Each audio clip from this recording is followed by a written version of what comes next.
Tonight in Austin, Governor Greg Abbott is sending a message to lawmakers to finish their work in the final days of this legislative session.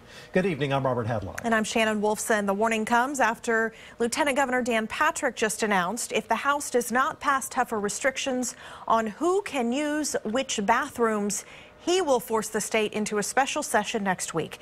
KXAN political reporter Phil Prazen is live at the Capitol with the latest developments tonight. Phil.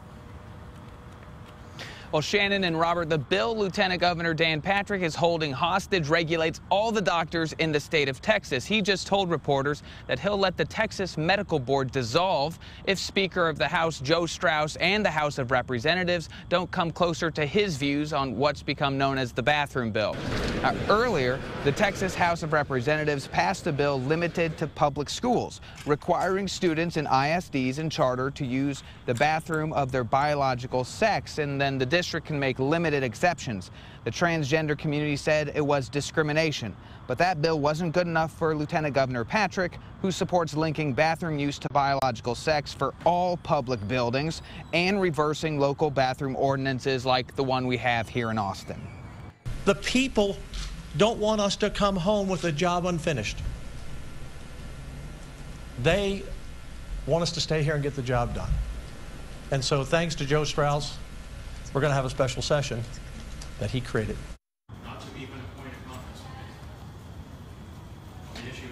And before that, this evening, Speaker of the House Joe Straus held his own news conference. He called it absurd that bathroom bills have taken on greater urgency than fixing our school finance system. But remember, the only person in Texas who can call a special session is Governor Greg Abbott, and a spokesperson from his office, John Whitman, just sent me a message saying that the session isn't over and that taxpayers deserve lawmakers to finish on time. That's this Monday.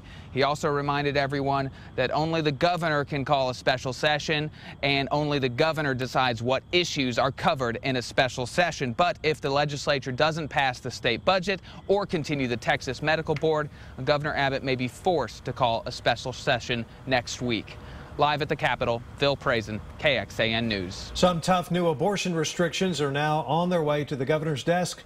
The pro-life group behind the bill says their goal was to get sued and take the law all the way to the U.S. Supreme Court. Senate Bill 8 bans a procedure known as dilation and evacuation. Doctors say it is the most common abortion procedure after 13 weeks in the second trimester. Anti-abortion groups call these dismemberment abortions. They hope Supreme Court Justice Anthony Kennedy will agree. He is the tying vote on many reproductive rights decisions, and Texas Right to Life says he has sided with them before. Certain procedure could be so inhumane and so torturous that there's a state interest in prohibiting them. And that's what we've done with the dismemberment abortion ban. We've used Justice Kennedy's own logic from 2007 and said, well, look at this. Absolutely, this unconstitutional law will be challenged, and it will cost taxpayers tens of thousands, if not hundreds of thousands or millions of dollars that we've already spent litigating other unconstitutional laws. Heather Busby from NARAL Pro-Choice Texas says they will provide information and support for a lawsuit once the bill is signed by the governor. Tonight we're